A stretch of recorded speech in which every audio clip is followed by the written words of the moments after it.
Hi, Michelle Glass here. Welcome back to another one of our Chapter 22, Part 2 lecture topics. The topic here that we're going to talk about is what's called antigen presentation. This is going to be a really important step when we talk about our immune response. And there's several little details that we have to kind of put into place here before we fully understand what we're talking about with antigen presentation. So several details to sort of get out of the way. Now, antigen presentation is going to be an important first step to initiating the immune response. So no matter if we're responding to an infected cell or a phagocyte that found a pathogen, we're going to see that antigen presentation is our first step. So that's part of our pattern that we're looking for. Now, we've talked about cells as having these kind of name tag markers hanging off of their cells. We call them glycoproteins when we first talked about cell membrane and AMP1. You should have talked about the glycocalyx being proteins and carbohydrates and lipids, and one of their important roles is this ability for self-recognition. That group of proteins that's going to be acting as these name tags on your markers can be referred to as a major histocompatibility complex, or MHC for short. So when we're talking about MHC, we're still talking about those glycoprotein name tags. This is part of your genetic inheritance. And you've kind of heard of this before, so you know before somebody does, a tissue donation, or before somebody receives, a kidney transplant, they do a matching to see if that donor tissue can match up with the recipient. What are they looking for to match up? They're looking for this MHC group of proteins to match up. So this is part of your genetic inheritance.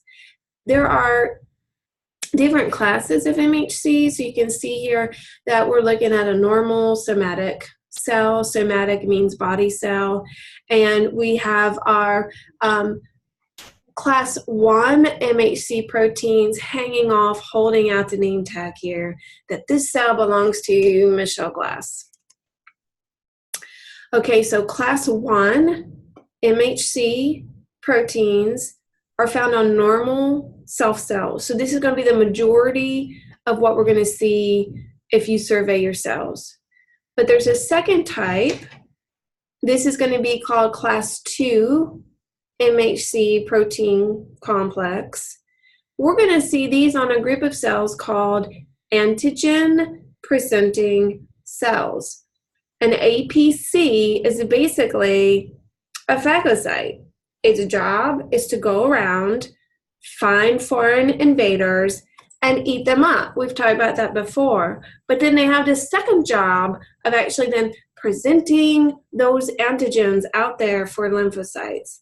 Now, I like to think of my APC cell as a doggy. That's why I've drawn tennis balls holding out my little antigen markers. My antigen presenting cells, they're roaming the body. They're playing this big game of fetch. They're looking for those pathogens. And when they find them, they're super excited. They've done such a good job. And they want the lymphocytes to see these antigens. Hey, look what I found. Hey, look what I found. This is in the body. We got to target it. We got to attack it, right? So the key thing to remember here is if my antigen presenting cell is presenting an antigen, it did a good job, right? Antigen presenting cells include all of the macrophages, whether they are in the spleen or in the connective tissues or roaming in the bloodstream, wherever they're located, fixed or free in the body, they are being antigen presenting cells. Microglia in the central nervous system are antigen presenting cells. Dendritic cells in the epidermis are antigen presenting cells. Now here's something important to note. Those dendritic cells don't just hang out with that antigen and say, hey, look what I found, but they actually take that to a lymph node so that we have a whole collection of lymphocytes, of course, at that lymph node. Now remember, antigen presenting cells have the class 2 MHC marker on their cell membranes because they're a special group of cells. They have a special job. Here's the thing that matters. If you have an infected cell presenting an antigen, we need to initiate an immune response, and we need to get rid of that cell. It is infected, it is compromised, there is no turning back. We need to just kill that cell and those pathogens that it's infected with. So antigen presentation is simply holding out the flag to say, hey, I'm infected over here, come get me, I've got pathogens, right? And the significance of an antigen being presented with a class 1 MHC protein is that means it's an infected cell, it's a compromised cell, it's a cell that we need to just destroy. Okay? Now, if it's an antigen presenting cell holding out the antigen, it's holding it out with class 2 MHC protein complex. And remember, it's a good doggy. It did its job. Its whole job is to play this big, massive game of fetch where it's roaming the body and it's looking for that pathogen and it's phagocytizing that pathogen and it's holding it out so we can have our immune response. So when an antigen presenting cell is holding out its antigen, we don't want to destroy it. We want to give it a treat. It's been a good little APC. Yes, it has, right?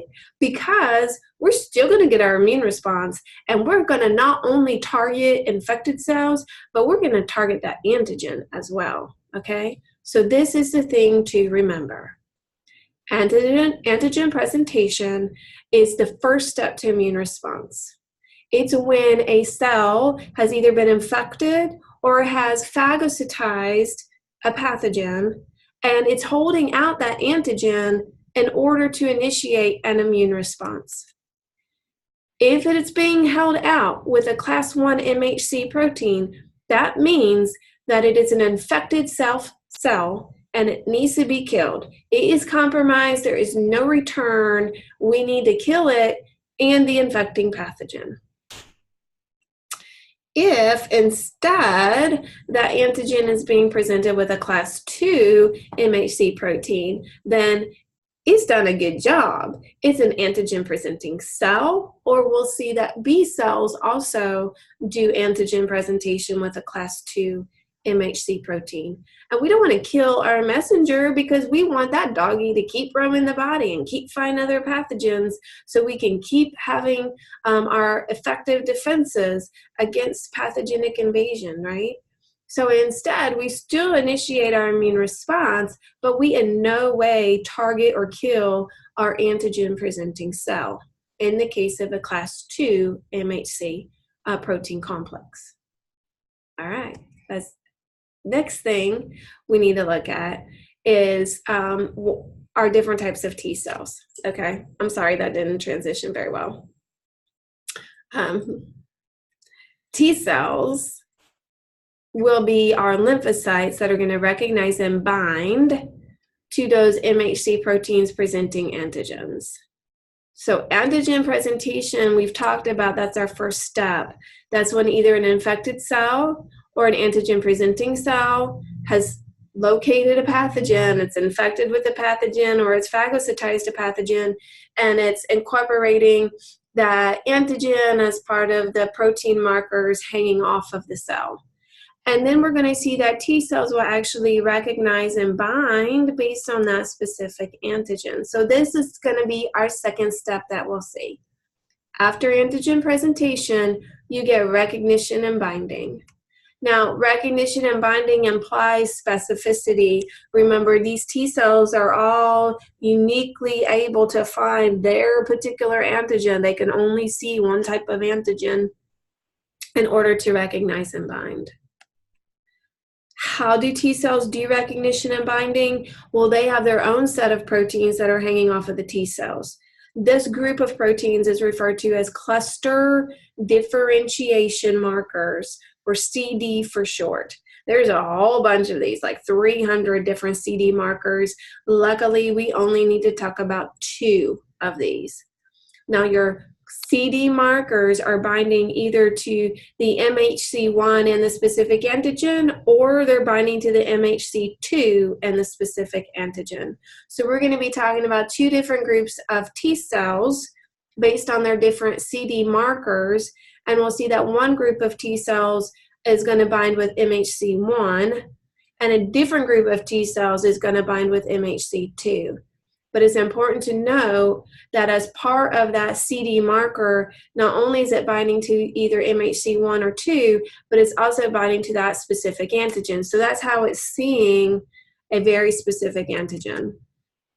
Okay, so here we're looking at our CD8 T cell. CD8 T cells are going to recognize and bind to MHC1 protein complex.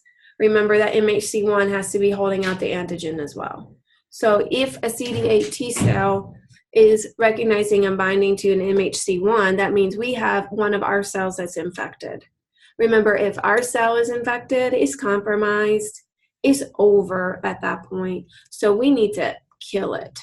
So what we see happening is a CD8 T cell that recognizes and binds, when it is activated, becomes a cytotoxic T cell.